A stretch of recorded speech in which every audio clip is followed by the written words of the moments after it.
Street vendors hit the streets protesting the process to get a permit in the city. They are demanding reform after a city crackdown. Pix 11's Corey McGinnis has more.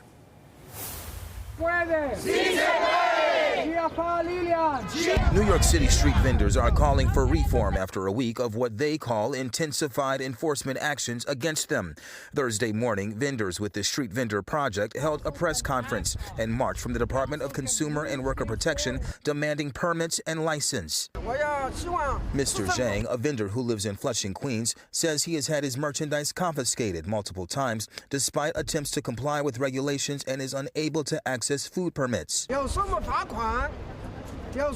They come to Flushing and tell us to get a permit and a license, he says. But when we go to the Department of Consumer and Worker Protections, there are no permits available.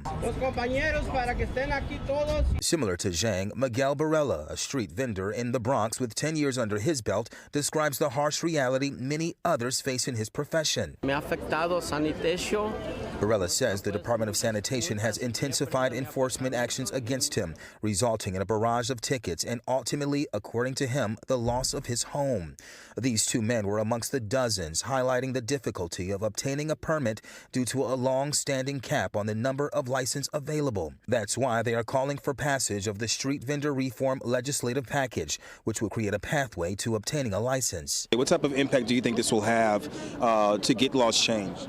Well, we think this march today will highlight the fact that vendors cannot get a permit or license. In case anyone is confused, this march today will dispel any myth that some people are putting out there, including some elected officials. We need to continue to fight for them. Councilmember Amanda Faria stressed the urgency of the situation, noting that basic necessities like housing and sustenance are out of reach for many in her district.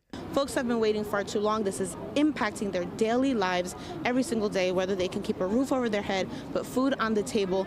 Really, we can do this as a city to make sure we are encouraging entrepreneurship, encouraging revenue coming into the city, and we can still do that with enforcement. The Street Vendor Project remains optimistic that the legislative package will pass. In Lower Manhattan, Corey McGinnis, Pix 11 News.